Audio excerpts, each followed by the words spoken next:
ভাই, আসিফ নজরুল স্যার সরকারের কাছে কি কি চান না বলেন তো? আপনার আব্বার জন্য আর কি কি চান? আসলে চাওয়ার মতো কি আছে, কি বাকি রাখছে যাওয়ার মতো? আমার মতো শুধু এইটুকুনি, যাতে আমার বাবার মতো আর যাতে কেউ যাতে কোথায় এইরকম অবস্থা যাতে না পড়ে। আর আমার বাবা, এটা তো উনি স্বাভাবিক মৃত্যুবরণ করেন না, এটাকে উনি হত্যা করা হয়েছে। এটা তো আমি হত্যা বলবো, এটা হত্যা। একটা মানুষের সাজা শেষ হয়ে গেছে, তার 7 বছর আগে তার জেলে আটকায় রাখে। এটা নিতান্ত একটা হত্যাকাণ্ড। ছাড়লেন না, উনাকে এখন পর্যন্ত কেন আটকায় রাখলেন? তো আমার কথা হচ্ছে যে একটা বিশাল সমস্যা থেকে এই দেশ পার হয়েছে। বিরাট একটা সুযোগ তৈরি হয়েছিল এই দেশটাকে সাজানোর। যারা সেই সুযোগ নষ্ট করলেন, যে উপদেষ্টারা আজকে সুযোগ পেয়ে নিজের মানে বান্ধবীর মাকে তারপরে এই ডিবি ধরলে ছাড়ানোর জন্য সারা রাত জেগে থাকতে পারেন, সে উপদেষ্টারা কয়েক ঘন্টা সময় দিয়ে একজন পিপি নিয়োগ করতে পারেন নাই। আমরা সেই 5 তারিখের পরের শুনানি থেকে বলছি। একজন বিডিআর সদস্য, যার আরও 5 বছর আগে জামিন হয়েছে, কিন্তু হাসিনা তাকে মুক্তি দেয়নি। হাসিনা মুক্তি দেয়নি, ঠিক হাসিনার পরে যে সরকার, সেই সরকারও 6 মাস পরেও তাকে মুক্তি দেয়নি।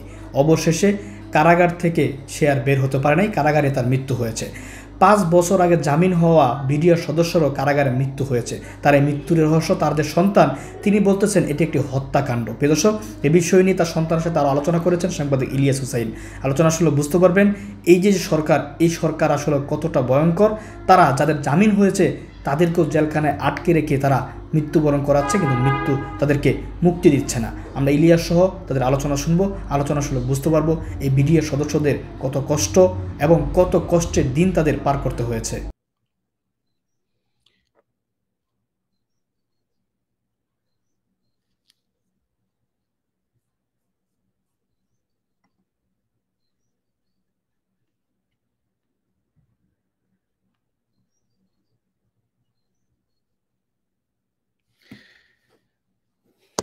প্রিয় দর্শক, আসসালামু আলাইকুম। একটা দুঃসংবাদ নিয়ে আপনাদের কাছে লাইভে আসা। আমার ফেসবুকে, ইউটিউবে কিছুক্ষণ আগে আপনাদেরকে জানানো হয়েছিল যে পিডিআর এর সদস্য জনাব এনামুল হক, তিনি আর আমাদের মাঝে নাই। আজকে আপনারা জানেন যে বিডিআর এর চলছিল। বিডিআর এর শুনানি আছে আজকে, তাদের জামিন শুনানি হবে। এনামুল ভাই, ওনারও 10 বছরের সাজা ছিল, সেই 10 বছরের সাজার মেয়াদ শেষ হয়েছে আরো 5 বছর আগে। তো আজকে আমরা আশা করছিলাম যে উনি জামিনে বের হবেন, তার আগেই তিনি চলে গেছেন। আমরা আহ, এনামুল হককে তার পরিবারের কাছে ফিরিয়ে দিতে পারি নাই।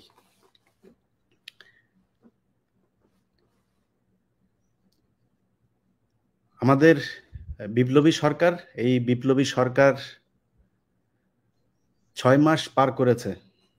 এই 6 মাসের ভেতরে শেখ হাসিনা যাদেরকে শাস্তি দিয়ে গিয়েছে তাদের তো শাস্তি হচ্ছেই, যাদেরকে খালাস দিয়ে গিয়েছিল তাদেরকেও এই 6 মাসের ভেতরে শেখ হাসিনার সরকারের সেই সাজাপ্রাপ্ত কথিত আসামিরা, তাদেরকে ছাড়ার সুযোগ এই সরকার পায় নাই।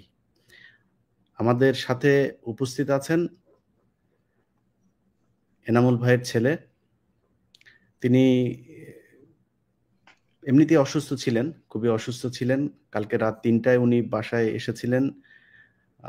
তার চিকিৎসা নিয়েও নানান সমস্যা হয়েছে। আমরা রাসেল ভাইয়ের কাছ থেকে শুনি যে কি অবস্থায় ছিলেন, তিনার আহ, সবশেষ পরিস্থিতি কি ছিল, জেল কর্তৃপক্ষ, হাসপাতালের চিকিৎসা, এইসব জায়গাগুলোতে কেমন সহযোগিতা পেয়েছেন, বা সরকারের কাছ থেকে, আমাদের বিপ্লবীরা তো এই দেশটা স্বাধীন করলো, তাদের কাছ থেকে কি ধরনের সহযোগিতা পেয়েছিল, সেই বিষয়গুলো একটু জেনে আসি। রাসেল ভাই।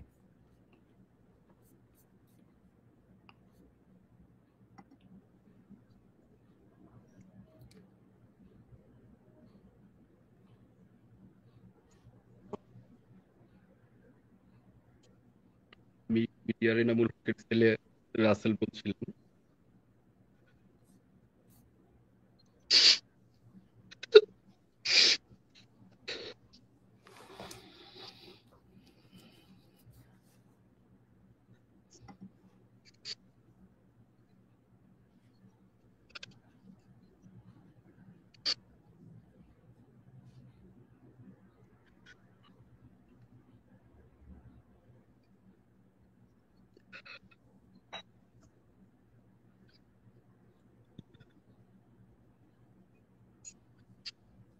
আজকে আমার বাবা সকাল 7 ঘটিকায় এই পৃথিবীর মায়া ত্যাগ করে চলে গেছে। ওনার জীবদ্দশায় ওনার জন্য কোনো কিছু করতে পারি নাই আমরা। লাস্ট ডক্টর যখন হসপিটালে উনি ভর্তি হয় তার 15 দিন পরে ওনাকে ওনার অবস্থা যখন অবনতির দিকে যায় তখন ওনার জন্য আইসিইউ বরাদ্দ করা হয়। বাট আইসিইউতে মাত্র 15 শয্যা বিশিষ্ট আইসিইউ, যদিও কোনোটা খালি হয় তো সেক্ষেত্রে কোনো প্রভাবশালী লোকের তত্ত্বাবধানে হয়তো অন্য কেউ এখানে চলে যায়। লাস্ট গতকালকে আমরা একটা আইসিইউ পাইছি কোন একটা ডাক্তারের মাধ্যমে। তার কাছে করজোর রিকোয়েস্ট করে তার অবস্থা যখন তার সাথে মানে অবিরত খিঁচুনি সাথে রক্ত চলে আসছে তখন আমরা ওনাকে জরুরি ভিত্তিতে আইসিইউতে নেওয়া হয়েছে জাস্ট 2:30-3টার দিকে। বাট সকালবেলায় মানে খবর আসছে যে উনি মারা গেছে। আর এই হচ্ছিল চিকিৎসার সার্বিক পরিস্থিতি। আর উনি গত 2 বছর যাবত আপনার গত 2 বছরে দুইবার ব্রেন স্ট্রোক করছে। করার পরে উনার মানে উনি একদমই মানে প্যারালাইজড হয়েছিল, নড়াচড়া করতে পারে নাই। লাস্ট 6 মাস যাবত উনি কোনো কথাও বলতে পারে নাই। এতটা কষ্ট নিয়ে উনি দুনিয়া থেকে চলে গেছে। শেষ ইচ্ছা পর্যন্ত আমরা ভালো করে শুনতে পারি নাই। উনি লাস্ট পর্যন্ত উনি মেমোরি লস ছিল, উনি কাউরে চিনতে পারে নাই।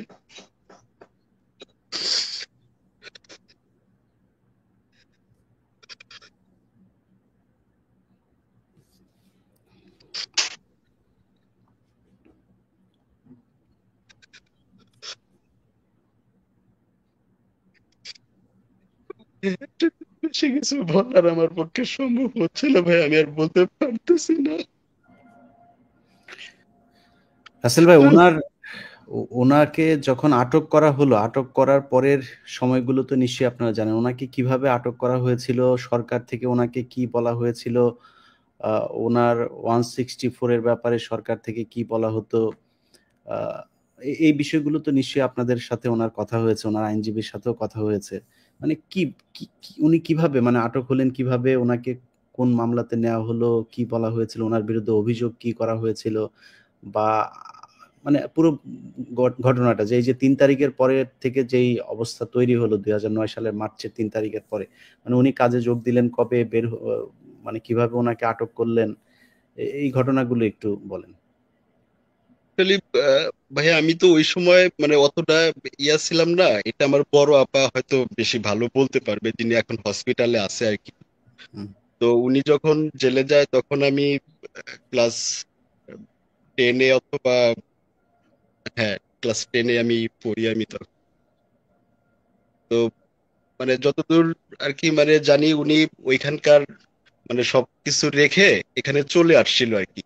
চলে আসছিল দেন তারপরে এখান থেকে তাকে আর কি মানে আমাদের ফ্যামিলির লোকজনই তাকে আর কি মানে আহ, মানে আইন শৃঙ্খলা রক্ষাকারী আইন হাতে মানে আর কি উঠায় দেয়। তো তারপরে ওইখান থেকে আমাদেরকে বলা হয়েছিল যে মানে যখন সরকার মানে বিজ্ঞ আদালত যখন রায় দেয় শোনা মানে 10 বছরের সাজা হয়েছিল। ওনার নামে অভিযোগ ছিল হত্যা মামলা এবং বিস্ফোরক মামলা যেটা। তো হত্যা মামলার 10 বছর সাজা হয়েছিল। তো 10 বছর পার হয়ে যাওয়ার পরেও তো আপনারা তো এই বিষয়টা জানেন যে 10 বছর অলরেডি চলে গেছে, 17 বছর হয়তো চলতেছে।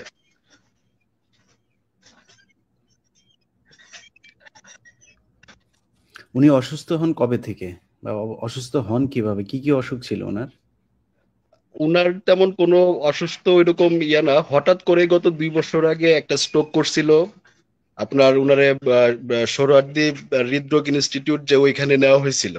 তো ওই সময় মোটামুটি ভালোই সুস্থ ছিল আর কি। দেন আপনার মানে হঠাৎ করে আপনার গত 1 বছরের ভিতরে উনি বেশি আর কি মানে অসুস্থ হয়ে পড়ে আর কি। আপনার আহ, আরেকবার স্ট্রোক করার পরে প্যারালাইজড হয়ে গেছে।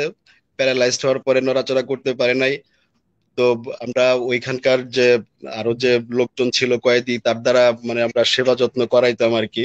বাট ওইখানে আসলে কি ধরনের সেবা সে পাইতো ওইভাবেও মানে বলতে পারে নাই সে আমাদের কাছে, কারণ সে তো ওইভাবে কথাই বলতে পারে নাই ভালো করে। সপ্তাহে একদিন আমাদের কাছে ফোন দিত, মানে তার কথা বোঝা যাইতো কি যাইতো না এরকম। উনার বক্তব্য আমরা অন্যজনের মাধ্যমে শুনতাম। মানে এই ছিল উনার আসলে সার্বিক পরিস্থিতি লাস্ট 1 বছরে।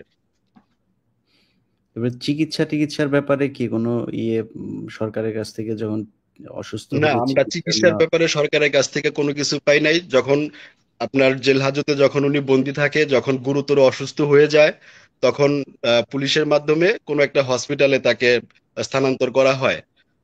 জাস্ট ওই পর্যন্তই। আমরা ওইখানে যতক্ষণ না পর্যন্ত গেছি, আমার বাবারে ওইখানে ওই অবস্থায় ফেলে রাখছে, মেঝেতে ফেলে রাখছে। কোনো একটা মানুষ তার কাছে নাই, মানে কোনো প্রকার কোনো ইয়া নাই। মানে এরকম একটা অবস্থা। ওনাকে যখন নিয়ে যায় তারপরেও আমরা জানতে পারি না যে উনি হসপিটালে আছে। মানে আমাদেরকে কেউ জানায় না। আমরা যখন ওইখানে যাই তখন আমাদেরকে নানান ভাবে হেনস্থা করা হয়। আপনি কে?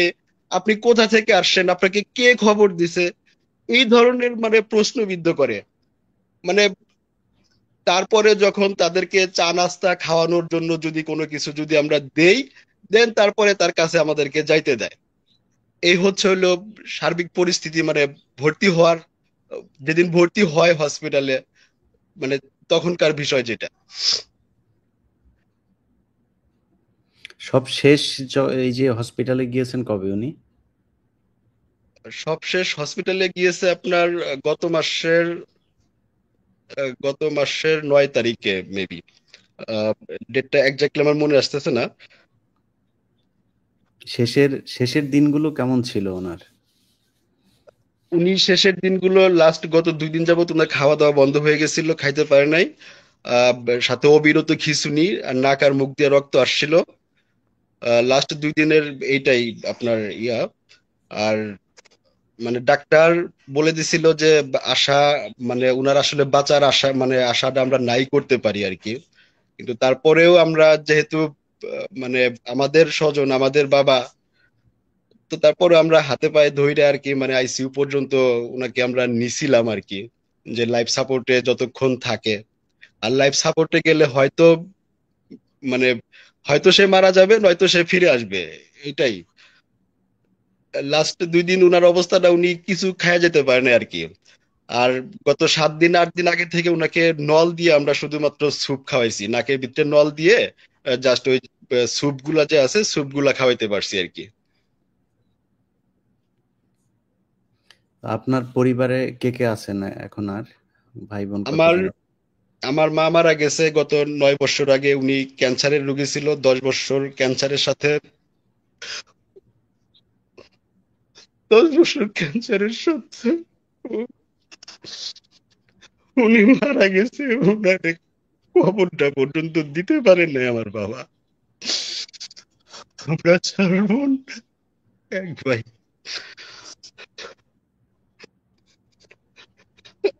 আমাদের ফ্যামিলিতে কেউ নাই। আমার মা আরো 9 বছর আগে মারা গেছে।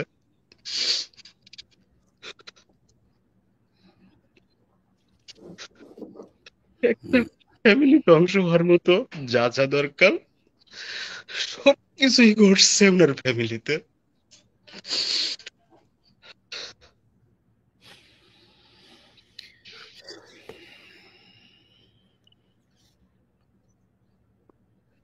কি চান আর রাসেল ভাই? আসিফ নজরুল স্যার সরকারের কাছে কি চান না বলেন তো? আপনার আব্বার জন্য আর কি চান? আসলে চাওয়ার মতো কি আছে, কি বাকি রাখছে যাওয়ার মতো? আমার মতো শুধু এইটুকুনি, যাতে আমার বাবার মতো আর যাতে কেউ যাতে কোথাও এইরকম অবস্থা যাতে না পড়ে। আর আমার বাবা এটা তো উনি স্বাভাবিক মৃত্যুবরণ করেন না, এটাকে উনি হত্যা করা হয়েছে। এটা তো আমি হত্যা বলবো, এটা হত্যা। একটা মানুষের সাজা শেষ হয়ে গেছে, তার 7 বছর আগে তার জেলে আটকায় রাখে। এটা নিতান্ত একটা হত্যাকাণ্ড।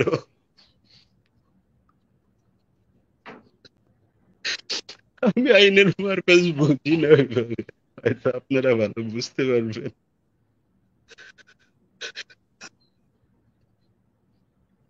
জামিন চান না আপনার আব্বার আর?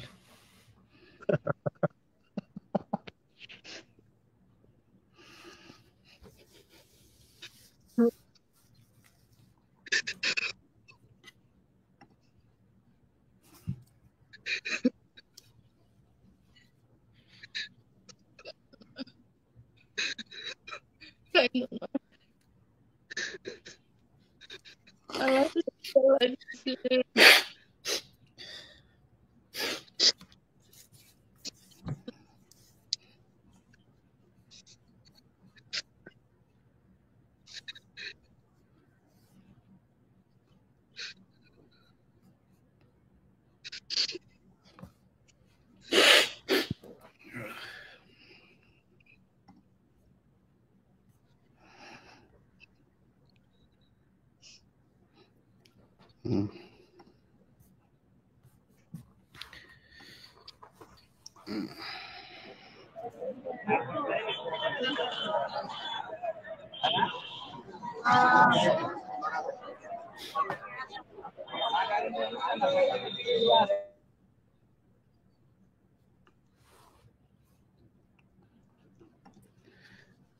ঠিক আছে রাসেল ভাই, একটু যাও না।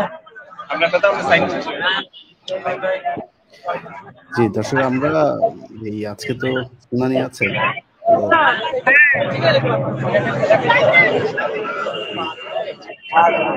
শোক ভাই, আপনাদের ওই যে জেলখানার এখনকার অবস্থা কি? জেলখানার এখনকার অবস্থা কি?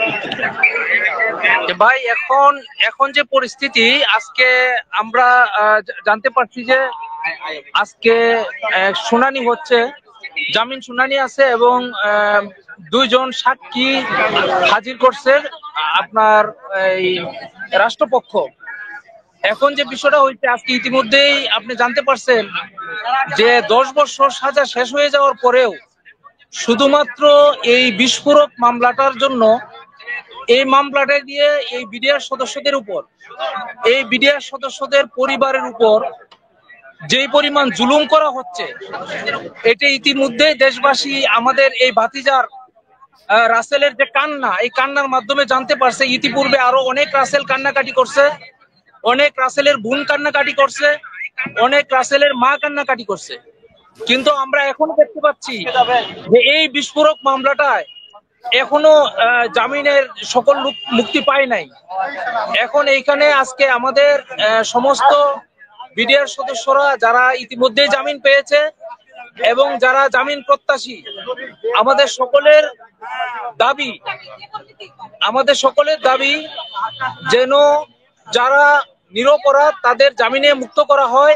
এবং পাশাপাশি আপনি জানেন যে এই ফ্যাসিস্ট শেখ হাসিনা, উনি বিডিআর উপরে যে জুলুমটা করে গেছেন, এটা আমরা তো এই 15-16 বছর আমাদের পরিবার বলেন, আমরা নিজেরা বলেন, আমরা কেউ কথা বলতে পারি নাই। এখন আমরা হয়তো মিডিয়াতে কথা বলার সুযোগ পাচ্ছি, এই জন্য আপনাকে সহ যারা আমাদেরকে কথা বলার সুযোগ দিচ্ছেন তাদেরকে ধন্যবাদ জানাচ্ছি। এখন আমাদের কথা হলো, আমরা যেহেতু কথাই বলতে পারি না, আমরা জুলুমের শিকার ছিলাম, এই বিচার নিয়ে দেশের সুশীল সমাজ, রাজনীতিবিদ, সাংবাদিক ভাইয়েরা সবাই আপত্তি জানাচ্ছে। তাহলে বাংলাদেশের সকল শ্রেণীর মানুষ যদি এই শেখ হাসিনার বিচারকে নিয়ে আপত্তি জানাইতে পারে, তাহলে এই বিচারটা কেন এখনো সুষ্ঠুভাবে করা হচ্ছে না? আমরা আপনার মাধ্যমে এইটা দাবি জানাই, এই 57 সেনা কর্মকর্তার যে হত্যা, এই হত্যার বিচার আমরাও চাই, কিন্তু আমরা চাই সুষ্ঠু তদন্তের মাধ্যমে যাদেরকে অপরাধী সাব্যস্ত করা হবে তাদেরকেই যেন বিচারের আওতায় আনা হয়। আর সকল নিরপরাধ যারা বিডিআর জওয়ান রয়েছেন ভিতরে তাদেরকে অচিরেই মুক্ত করা হয়। এখানে ভাই দেখেন, এই যে পিছনে আমার পিছনে ভাবিরা আছে এবং এই যে আমাদের বিডিআর সদস্যের মায়েরা আছে, তারা সকাল থেকে কান্নাকাটি করতেছে যে আর কত আমাদের স্বামী, আমাদের ভাই, আমাদের স্বজন মারা যাবে এইভাবে। এই কয়েকজন একটু কথা বলবে, আপনি একটু ভাই এই তাদের কথাগুলো শুনুন। আসসালামু আলাইকুম। আপনি লাইভে থাকার জন্য, আমাদের কথা বলার সুযোগ দেওয়ার জন্য অনেক ধন্যবাদ। আজকে আমাদের এক বিডিআর ভাই উনি মারা গিয়েছে, তাদের আত্মা কামনা করবেন। আর আমার স্বামী 7 বছর ছিল, এখনো বাইরে হতে পারে নাই। আজকে আমরা অনেক আশা নিয়ে আসছি আমার স্বামীকে বের করে নিয়ে যাব। আর কি বলবো, আমাদের ভাষায় আর বলতে পারি না।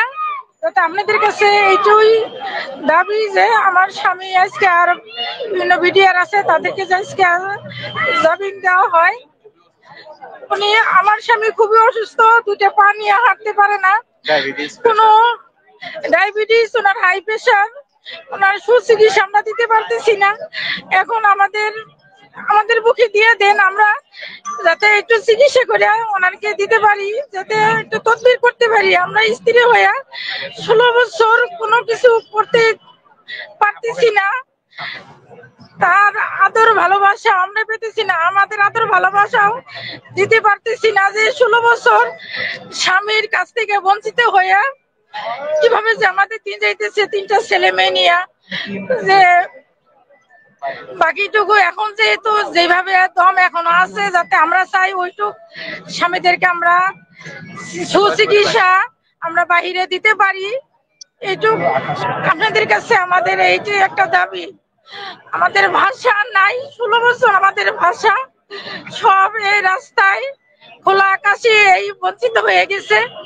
এখন বাকিটুকু যেটুক আমাদের আছে, আল্লাহ ওনাকে দম নিঃশ্বাস রাখছে, বাকিটুকু আমরা ওইটুক দিয়ে দিতে পারি। এইটুক, হ্যাঁ, শেষ নিঃশ্বাস অথবা আমাদের এই 5 হাতের আঙ্গুল যাতে আমার স্বামীর উপরে ওনারে ছুঁয়ে ভালোবাসা দিয়ে আমরা দিতে পারি। আমরা ওইটুক আশা নিয়ে আসছি যে আমার স্বামী আজকে যাতে জামিন হয়। আর বিভিন্ন বিডিআর আছে তাদেরকেও আজকে জামিন দেও। আমাদের যে সুস্থ বিচার আমরা চাই, যারা সেনা 57 সেনা যারা মারা গেছে তাদেরকেও আমরা সুস্থ বিচার চাই, যারা অন্যায় করছে তাদেরও আমরা বিচার চাই। যে আমাদের যে 16 বছর যে আমাদের স্বামী সন্তান বঞ্চিত রাখতে, এগুলা কি আমাদেরকে দিতে পারবে না। এরপর এটা মেনে নিছি আমরা স্ত্রী হয়ে আছে, স্বামীর আশা ছাড়ি নাই। আর বাকিটুকু যাতে এই স্বামীর আশা নিয়ে আমরা বেঁচে থাকতে পারি আর স্বামীকে আমরা তদবির করে দিতে পারি, এইটুকু আপনাদেরকে আমাদের আশা।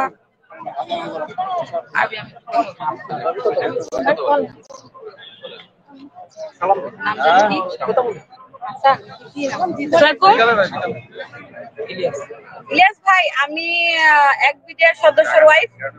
আমি মিডিয়া আসতে চাইনি, তারপরও আসতে বাধ্য হয়েছি। কেন? সবার মঙ্গল আমাদের কাম্য। তাই আমরা বিগত 16 বছর যাবত অনেক নির্যাতন সহ্য করছি, সেটা ভাষায় প্রকাশ করা যাবে না।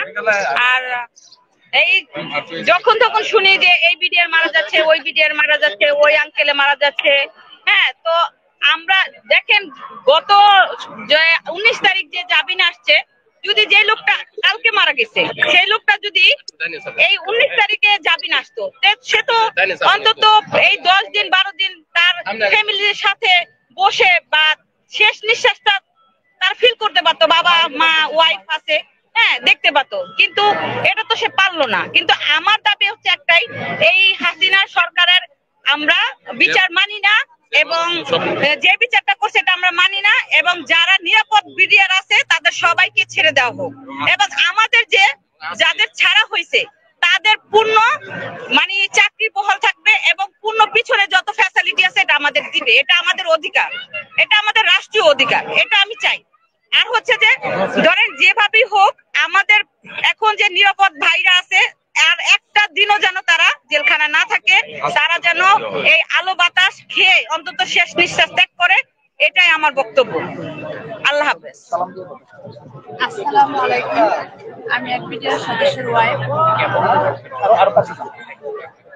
আমরা চাই যে আমাদের যে আমার স্বামী সহ যত বিডিআর আছে এখানে সবাই মুক্তি পায়।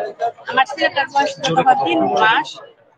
আমার ছেলেটা এখনো কান্না করে যে আমার আব্বু কেন আসেন আমার কাছে, আমার আব্বুরে আমি চাই। এখনো পর্যন্ত ওর বাবার ছোটটুকু পায় নাই। আমরা চাই সবাই নির্দোষীরা সবাই বের হোক, আজকের মধ্যে তাদের জামিনের ব্যবস্থা করা হোক।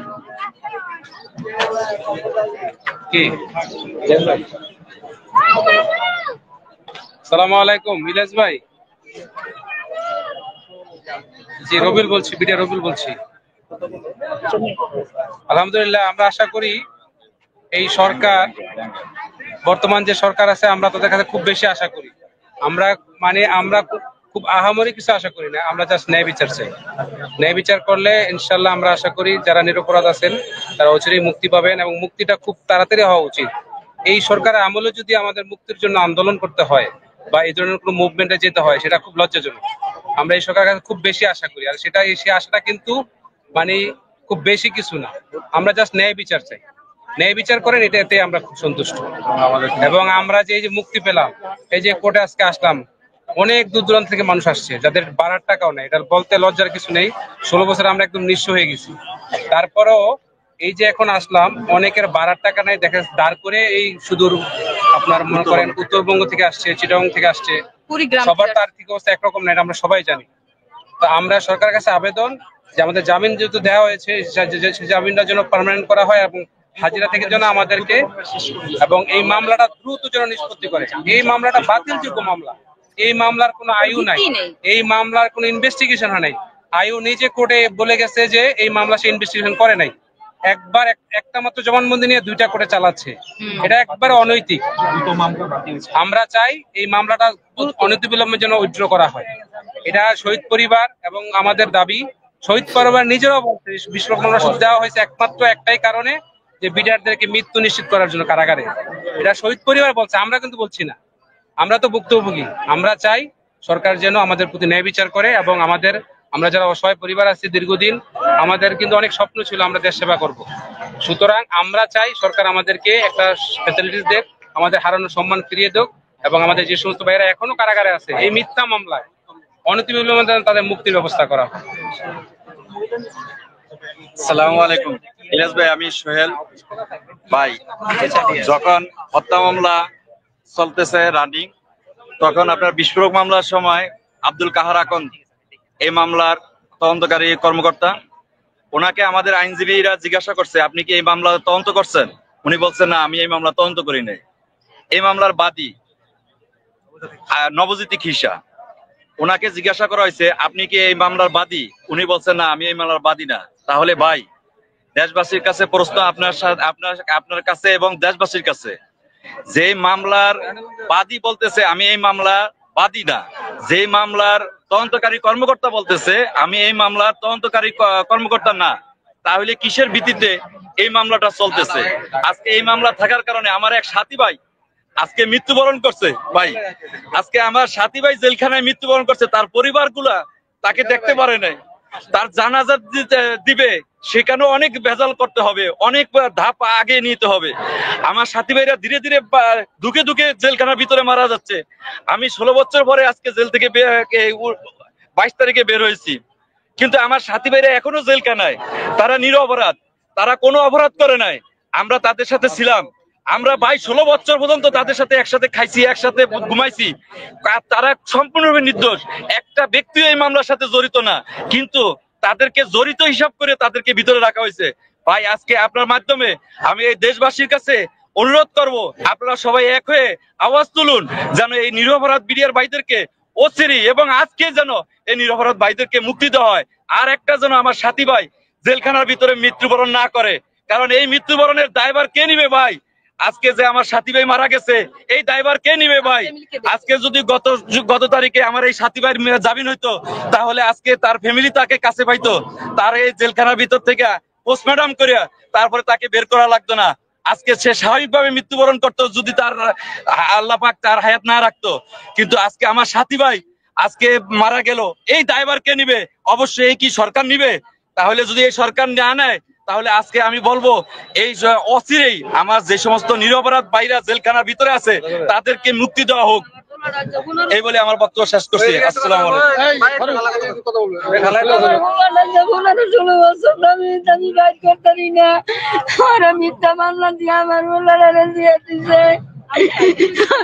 আমি ভিক্ষা করি বাবার, আমি যাইও না টিকিট কেটে পারি।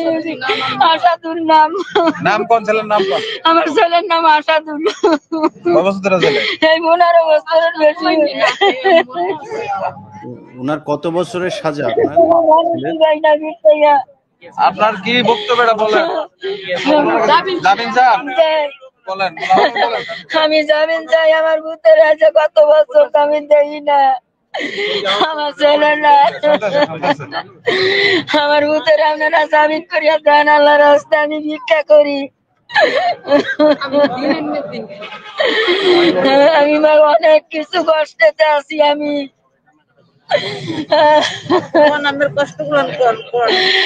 অনেক কষ্ট করি। আমি ভিক্ষা করে উঠাইয়া তো আইছি। বাবারে চাইতাম, আমার কেউ দুনিয়ায় নাই। আমার আসসালামু আলাইকুম ইলিয়াস ভাই, আমি বিডিআর আলামিন এর ছোট ভাই আকলাক বলছিলাম। আমার বলার ভাই, আমার ভাই বড় ভাই, আমি যে সময় ক্লাস 6 এ পড়ি ভাই, এই সময় আমার রাইকে ভাই আসছিল। এখন পর্যন্ত ভাইয়ের সাথে ওইভাবে আমরা সাক্ষাৎ করতে পারি না সরাসরি। ভাই এখনো আসে নাই, বাইরে হইতে পারি নাই। ভাই ইলিয়াস ভাই, আমি ভাই আপনার পিকচার আমি আমার ফেসবুক প্রোফাইলে দিয়ে রাখছি ভাই, এই যে দেখেন। আপনারে আমি এত ভালোবাসি ভাই, আপনি আমাদের জন্য, আমাদের বিডিআর ফ্যামিলির জন্য, বিডিআর পরিবারের জন্য যা করতেছেন অতুলনীয় ভাই। কিন্তু আমার ভাই আলামিন বেকুসুর কালাশ, একদম প্রত্যেকটা মামলায় ভাই কালাশ পাইছে, কিন্তু এই এখন পর্যন্ত বাইরে হতে পারে নাই। হয়তো উকিলের গাফিলতি বা আমাদের কিছু ভুল ছিল ভাই। আজকের ডেটে যেন যারা সম্পূর্ণরূপে কালাশ পাইছে আগে থেকে, তারা যেন আজকের ডেটে যেন না ঘুরে, এই বিষয়ে ভাই আপনি একটু যতটুকু পারেন ট্রাই করেন, মানে চেষ্টা করেন যাতে আজকের ডেটটা যাতে মিস না হয়। জামিন যাতে হয়, জামিন করে ডেট যাতে আর মানে পিছনে না যায়। যারা বেকিসুর কালাশ তাদের যেন আজকে ডেটই হয়ে যায় ভাই, দেখবেন ভাই। আর আমার অনেক ইচ্ছা ছিল আপনার সাথে যদি সরাসরি কথা বলার কখনো সুযোগ পাইতাম তাহলে কথা বলতাম। যাই হোক আলহামদুলিল্লাহ আপনারা পাইছি। আসসালামু আলাইকুম ভাই, আপনারা ভালো থাকেন ইনশাআল্লাহ। আশা করি যে আজকে রাসেল ভাই আপনাকে সান্ত্বনা দেওয়ার কিছু নাই। আপনি সব শেষ, আপনার বাবার সাথে যে দেখা হয়েছিল, কথা হয়েছিল, সব শেষ স্মৃতিটুকু যদি আমাদেরকে একটু জানাইতেন। আপনি কালকে রাতেও চলে এসেছিলেন, তখনও কি মানে আপনার কি মনে হচ্ছিল যে আর দেখা হবে না, নাকি আবার যাওয়ার ইচ্ছা ছিল? আরেকটাবার যাওয়ার ইচ্ছা ছিল ভাইয়া, তবে আরেকটাবার যাওয়ার ইচ্ছা ছিল আমার। ভাবছিলাম যে হয়তো আজকের দিনটা হয়তো কিছু একটা হবে, হয়তো তারে নিয়ে হয়তো বাড়িতে আসতে পারবো, হয়তো তার ঘরে সে থাকতে পারবে, একটা সাজানো একটা ঘরে সে থাকতে পারবে একটা কিছুর জন্য। সেটা হয় নাই। ওনার সাথে আমার লাস্ট কথা হয়েছিল আপনার 12-13 দিন আগে। মানে উনি তো কথা বলতে পারেন ওইভাবে, মানে কথা বলতে গেলে মানে কথায় জড়তা চলে আসে, মানে কথা বোঝাই যায় না আর কি। তো উনি আমাকে মাথায় হাত দিয়ে মাথায় হাত বুলাই দিছিল আমার। ওনাকে আমি নিজ হাতে কিছু নুডলস খাওয়াইছিলাম, একটু পানি খাওয়াইছিলাম, এই তো। তারপরে আর ওনার সাথে আমার ওরকম ভাবে, কারণ আমি বাড়িতে থাকি, আমার বোন ওইখানে আছে, বড় বোন আর ছোট বোন ওইখানে আছে। আমার এখানে আমার সংসার দেখতে হয়। ওখানে কাজ বাজ করতে হয়, যার কারণে আমি সব সময় যে ওইখানে যাইতে পারি না। আমি সপ্তাহে হয়তো আমি 2-1 দিন গেছি, কোনো কোনো সপ্তাহে হয়তো 3-4 দিনও গেছি, গিয়ে থাকছি ওনার সাথে। লাস্ট কালকে যখন দেখলাম ওনার শেষ দেখা, আমি সিউতে গিয়ে একটা ছবি উঠাইছিলাম, বাট সে ছবিটা আমাকে রাখতে দেয় নাই, ডিলিট করে দিতে বলছে, বলে যে ছবি উঠানো নিষেধ। তো আমি ডিলিট করে দিছি ছবিটা, আমি ছবি উঠাইতে পারি নাই।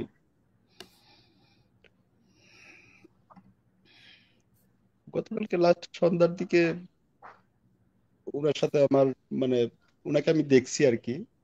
তারপরে আমি চলে আসছি, রাত্রি 2টার দিকে আমি বাড়িতে আসছি আর কি। গাজীপুরে একটা গার্মেন্টস ফ্যাক্টরিতে গ্যাঞ্জাম হয়েছিল, ওইখানে 3 ঘন্টার মতো জ্যামে ছিলাম, যার কারণে আসতে আমার লেট হয়েছে। আর আজকে সকালবেলা আমার ভাগ্নে আছে ওইখানে, আমার ভাগ্নে আমাকে ফোন দিয়ে জানাইতেছে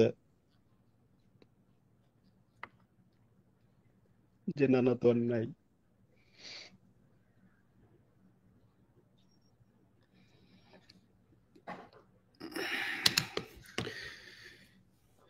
প্রিয় দর্শক, আপনারা এতক্ষণ লাইভটা যারা দেখলেন, আমার মনে হয় বলার আর কোনো কিছু নাই। আমরা 5ই আগস্ট এই দেশ স্বাধীন হবার পরে আমার মনে হয় আমার সাথে যিনি আছেন, যারা কথা বললেন এতক্ষণ, কেউই চিন্তা করে নাই যে এতদিন তাদের পরিবারের মানুষদেরকে থাকতে হবে। আপনাদেরকে একটু আইনি ব্যাখ্যাটা দিয়ে রাখি যাদের বোঝার সুবিধার্থে। এখানে যারা আছেন এদের মধ্যে বিভিন্ন মেয়াদে সাজাপ্রাপ্তরা আছেন, কারো 5 বছর, 10 বছর, যাবজ্জীবন, ফাঁসির আসামি, এরকম আসামিরা আছেন। তাদের ভেতরে যাদের 10 বছর, 5 বছর, তারাও এই 17 বছর জেলখানায় আছেন, ছাড়া হয় নাই। বলা হয়েছে যে বিস্ফোরক দ্রব্য আইনে একটা মামলা, সেই মামলাটায় কারণে সেটা শুনানি শুরু হচ্ছে না, এই কারণে এটার কারণে তাদেরকে আটকে রাখা হয়েছে। তো এই যে মানুষগুলোকে আটকে রাখা হলো, 17 বছর যদি একটা আইনের কোনো বিধিমালায় যদি না হয়, সেটার বিচার যদি শুরু করাই না যায়, 17 বছর একজন মানুষকে তো আটকে রাখা যায় না, সম্ভব না। তাদেরকে আটকে রাখা হয়েছে। কেন আটকে রাখা হয়েছে সেটা সবাই জানে। মনে করেন আমার এই ভিডিও যারা দেখছেন তাদের ভেতরে কিছু মানুষের মনে হইতে পারে, যেমন ধরেন সেনাবাহিনীর কিছু মানুষজন, সেনাবাহিনীর যারা এখানে মারা গিয়েছেন তারাও জানেন এই ঘটনা কারা ঘটিয়েছে। অবশ্যই বিডিআর এর কিছু লোকজন তো সেখানে ছিলই। কারা ছিল? যদি নাকি আপনি মনে করেন যে যারা অপরাধী তারা ছিল, তাহলে সবার আগে শেখ হাসিনাকে এই মামলাতে আটক করতে হতো। সবার আগে কর্নেল মুজিব তো মারা গিয়েছেন, তার সাথে কারা কোথায় কে যেত এগুলো নিয়ে কথা হতো। শামস, তাকে দেশ থেকে বের করে দেওয়া হয়েছে। কায়েস চাকরি করেছে, মইনুল চাকরি করেছে, তারপরে ইমরান রৌফ চাকরি করেছে, এরকম অনেকেই চাকরি করেছে, কাউকে জিজ্ঞাসাবাদ করা হয় নাই। বিডিআর এর কথাও যদি বলি, আপনি তোরাব আলী, তাকে কিছু বলা হয় নাই, ছেড়ে দেওয়া হয়েছে। তার ছেলে লেদার লিটন, তাকে কিছু বলা হয় নাই, এখনো কলকাতায় বসে লেদার লিটন আওয়ামী লীগের লোকজনের সাথে মিটিং করছে। অতএব এই ঘটনার পরিকল্পনাকারী যারা, তাদেরকে আপনি চাকরিতে রেখেছেন, তাদের সরকারি সুযোগ সুবিধা দিয়েছেন, সব দোষ হয়েছে বিডিআর এর সদস্যদের। এখন আমার কথা হলো যে বিডিআর এর সদস্যরা যদি দোষ করে থাকে, মনে করেন কেউ কেউ তো মানে সেই পরিকল্পনার সাথে থাকুক কিংবা সেই সময়ের সাথে জড়িয়েই হোক, 17 বছর তো জেল খাটলো, তাই না? এখনো যারা আছে তাদের কাউকে যদি মনে করেন সে আসামি, আপনারা তাকে আটকায় রাখেন, কোনো সমস্যা নাই। কিন্তু সেই তদন্তটা, সেই রায়টা দিতে হবে এখনকার যে কমিশন তাদেরকে। আমরা খুব সুস্পষ্টভাবে কয়দিন ধরে এই কথাটা বলছি যে আমরা সবাইকে ছেড়ে দেন, কেউ দোষ করে নাই বিডিআর, এটা আমরা বলছি না। যারা অপরাধ করেছে তাদেরকে আপনারা আটকে রাখেন, কোনো সমস্যা নাই। কিন্তু শেখ হাসিনা যে বিচার করে দিয়ে গেছে, সেই বিচারে যারা অপরাধী ছিল, যারা খুনের সাথে জড়িত ছিল, তাদেরকে পালিয়ে যাওয়ার সুযোগ দেওয়া হয়েছে। যারা ওই পরিকল্পনার সাথে জড়িত ছিল তাদের অনেককে মেরে ফেলা হয়েছে, যাতে পরিকল্পনায় কারা কারা কাদের সাথে মিটিং গুলো হতো 25 তারিখের আগে সেটা যেন কেউ জানতে না পারে, সেজন্য তাদের মেরে ফেলা হয়েছে। তো এই পুরো তদন্ত প্রক্রিয়া, মামলার যে বিচারিক প্রক্রিয়াটা ছিল, পুরোটাই ছিল শেখ হাসিনার এবং আওয়ামী লীগের ভারতের ইচ্ছা অনুযায়ী। যে কারণে ওই বিচারটা আমরা মানি না, আমরা এই বিচারে নতুন করে তদন্ত চেয়েছি। আজকে 6 মাস হয়েছে এই যে 22 তারিখে যেই শুনানিটা হলো, সেখানেও আমাদের এখানে যারা কথা বললেন তাদের ভেতরে অনেকেই 22 তারিখে বের হয়েছেন। আজকে রাসেলের বাবা, উনি হয়তো সুস্থ নয়, আসতে পারতেন না, কিন্তু ওনার বাবা তো বাসায় থাকার কথা ছিল। ওই দিনও যদি নাকি তাকে মুক্তি দেওয়া হতো, তাকে তো আপনি যদি শেখ হাসিনার বিচার মানেন, তারপরেও তো ওনার সাজার মেয়াদ শেষ হয়েছিল আরো 7 বছর আগে। ওনাকে কেন ছাড়লেন না? ওনাকে এখন পর্যন্ত কেন আটকায় রাখলেন? তো আমার কথা হচ্ছে যে একটা বিশাল সমস্যা থেকে এই দেশ পার হয়েছে, বিরাট একটা সুযোগ তৈরি হয়েছিল এই দেশটাকে সাজানোর। যারা সেই সুযোগ নষ্ট করলেন, যে উপদেষ্টারা আজকে সুযোগ পেয়ে নিজের মানে বান্ধবীর মাকে তারপরে এই ডিবি ধরলে ছাড়ানোর জন্য সারা রাত জেগে থাকতে পারেন, সেই উপদেষ্টারা কয়েক ঘন্টা সময় দিয়ে একজন পিপি নিয়োগ করতে পারেন নাই। আমরা সেই 5 তারিখের পরের শুনানি থেকে বলছি যে এটা নিয়ে তাড়াতাড়ি করেন, এটা নিয়ে দ্রুত কাজ করেন। আপনারা সময় পান না, আপনাদের সময় হয় না। আপনারা রবীন্দ্র কাচারি দেখতে যাইতে সময় পান, সিনেমা দেখতে যাইতে সময় পান, মজা করতে, খেলাধুলা সবকিছুই চলতেছে আপনাদের। শুধু এই আলেম, বিডিআর, শেখ হাসিনার সময় যারা এই ডিজিটাল সিকিউরিটি অ্যাক্টে আটক হয়েছে তাদের ছাড়ানোর জন্য আপনারা সময় পান না। তো এটার বিচার আপনারা পেয়ে যাবেন। আসিফ নজরুল, আপনাকে বলে রাখলাম, ইনশাল্লাহ আমি ইলিয়াস হুসাইন বেঁচে থাকি আর না থাকি, আমি আপনারে বলে গেলাম, বাংলাদেশের মানুষ আপনাকে এর প্রাপ্য বুঝাই দিবে। আপনি হজ করতে গিয়েছেন, দেখেছেন না মানুষজন আপনাকে কি ট্রিট করেছে, কিভাবে? আপনি রাস্তাঘাটে যেখানে যাবেন সেখানে অপমানিত হবেন। শুধু টাকা পয়সা, নারী আর মদ দিয়া দুনিয়ায় সম্মানিত হইতে পারবেন না। এইটার বিচার এই রাসেলদের চোখের পানির, প্রতিটা ফোঁটা চোখের পানির মূল্য আপনাকে দিতে হবে। আপনি রাসেলের বাবাকে ফিরিয়ে দিতে পারবেন আজকে যদি আপনি ওনার সহকর্মী যারা ছিল, যারা সাজার মেয়াদ শেষ হয়েছে, তারা ছাড়া পায়, রাসেলের বাবা তো আজকে ছাড়া পেত, তাই না? আপনি এই কয়দিন আগে দিলেন না কেন? এই 6 মাস আপনি কি করলেন? এটা তো একটা সাধারণ ক্ষমা ঘোষণা করেও তো একটা কিছু করা যাইতো, যে শেখ হাসিনার মামলায় যারা ছিল তারা সব নির্দোষ, আমরা নতুন করে বিচার, আপনি আটকায় রাখতেন তাদেরকে। আবার যারা আপনি সময় নিতেন, ওকে ঠিক আছে আমরা 1 মাস তদন্ত করবো, 1 মাস তদন্ত করে 2 মাস তদন্ত করে তারপরে দেখবো যারা নির্দোষ তাদেরকে ছেড়ে দেব। আপনি হাসিনার সেই বিচারের কন্টিনিউশন আপনি চালায় যাচ্ছেন। হাসিনার সবকিছু মানেন, খালি হাসিনার সংবিধানটা মানেন না। ওর সংবিধান ভায়োলেট করে আপনি এসে রাজা হয়ে গেলেন। আপনি কোন সংবিধানের কোন আইন অনুযায়ী আপনি করেছেন, এই সরকার গঠন করেছেন? শেখ হাসিনাকে কোন আইনে আপনি অপসারণ করেছেন, বরখাস্ত করেন, কোন আইনে? আপনি আজকে আইন দেখান, বিডিআর এর এনামুলের ছেলে তারপরে গিয়া ছবি তুলে দেখে সেই ছবি আপনি ডিলিট করাই দেন, আইন দেখান আমাদেরকে। আমি খুব সুস্থ মাথায়, খুব সজ্ঞানে আপনাদেরকে আজকে একটা কথা বলে দিয়ে যেতে চাই।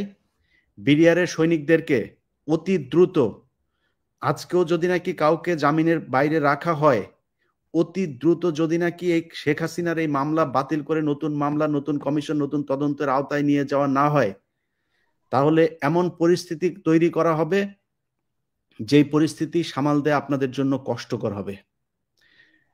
মনে করার কোনো কারণ নাই, কোনো ধরনের খারাপ পরিস্থিতি হলে ভারত কিংবা আওয়ামী লীগ কোনো সুযোগ যদি নেয়ার সুযোগ পায়, সেটাতে শুধুমাত্র আমি ক্ষতিগ্রস্ত হব, ক্ষতিগ্রস্ত আপনি হবেন আসিফ নজরুল।